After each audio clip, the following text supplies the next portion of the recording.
In this section, I'm going to talk about user-defined data points. With user-defined data points, you get to track whatever you need to. So if you have some functions that you want to monitor automatically, but RPT doesn't give you a way of doing that, you can write some custom code, a test with custom code, that captures a bunch of data points and stores them to RPT, and then RPT will allow you to display them later. RPT only supports integer data, but with real data with decimal points, you can hack it a bit, and you can get real data in there as well.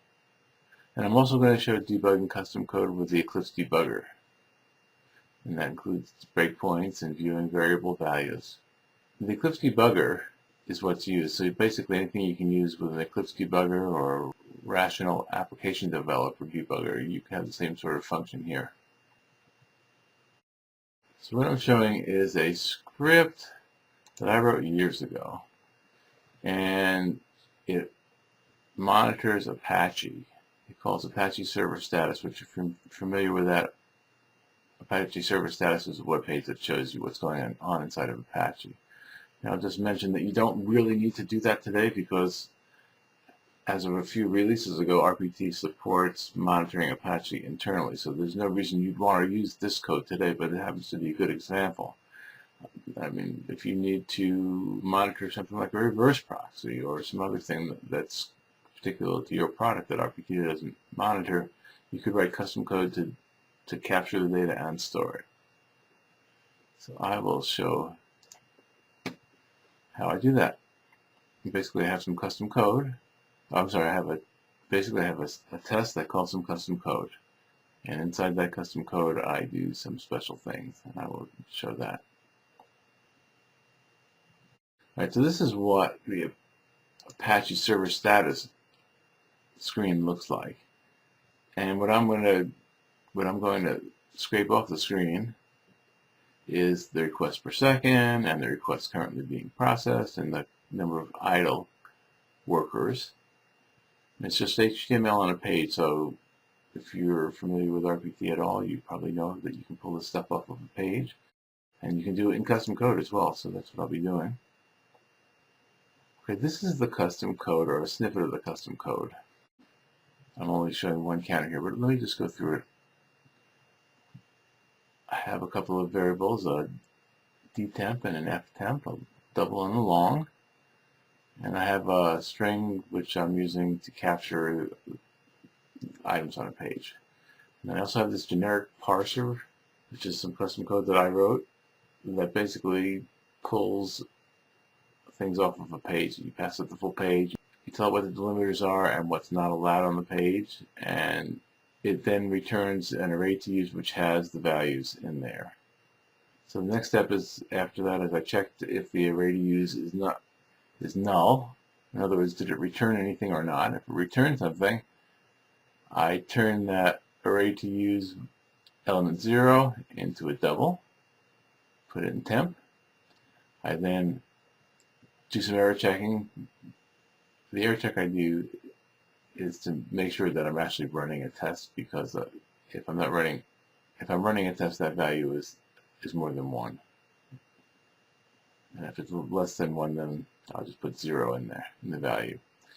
The next step is really the important one. I call test get statistics manager, get scalar, and I pass it a new string which contains run, something I call APC counters, and HTTP server requests per second. These values affect where in the RPT stored data the values will show up. And so I will take you through this. Okay, so now I'm looking at the test script, and I'm going to show you that if I select that custom code, which we were just looking at, but I'm just going to show it again, and I view the code, I can then click on one of the real lines of code and set a breakpoint. Because when I go into debug mode, I want to stop at this breakpoint.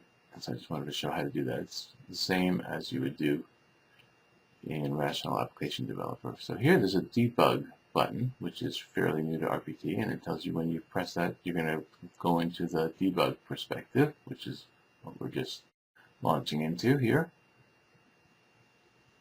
And when it gets to it, it's taking me right up to that breakpoint, which I'm going to maximize the screen.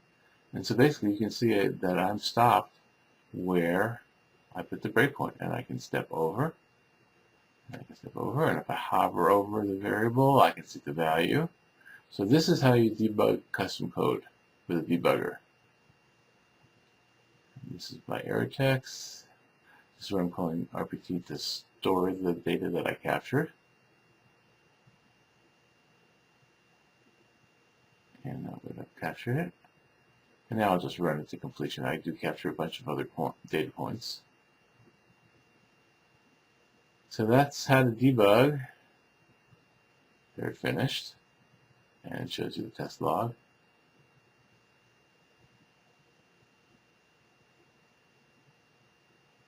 And there I'm going back to the debug view. As you see, when you come up this way, you have debug view, performance test view, and text execution view. So I'm going back to the performance test view. And what I'm going to show now is compound tests. Now, compound tests are not fully implemented for HTTP protocol. You can use it to debug tests that are composed of fragments. And typically one fragment has a dependency on a previous fragment, so you can't just run a fragment, all fragments. So you can't debug fragments, and you can't debug in a schedule, but you can debug in a compound test. So I'm creating a compound test here, which is fairly new to RPT. It's very much like creating a schedule.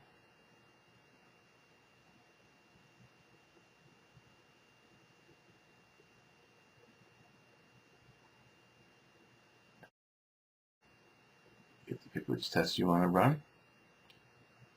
And you can put it in the loop, which is not necessary for what I'm doing here, but what the heck, I'll do that. Because what I'm showing here is that you can do a time-based loop, which is useful for resource monitoring. In other words, this is going to run, say, once a minute and capture the Apache status. So this is useful if you're running a real test. You can have one group that does a status monitoring test once a minute or once every 5 minutes. So all I'm showing here is that you can launch a compound test in debug mode.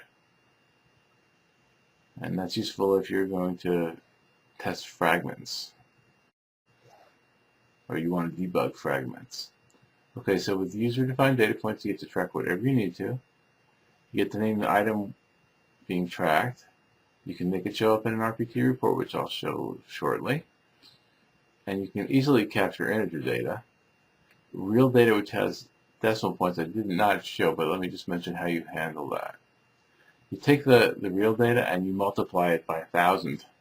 And basically you shift over the decimal points, and then you basically use the integer part of that data, which RPT can handle, which is a bit of a hack, but it's a way to capture integer data. I showed in this segment how to debug custom code with the Eclipse debugger, how to set breakpoints, how to view variable values, and basically that you have all of the Eclipse debugger functionality. And I did mention that you can use compound tests to debug tests that are composed of fragments.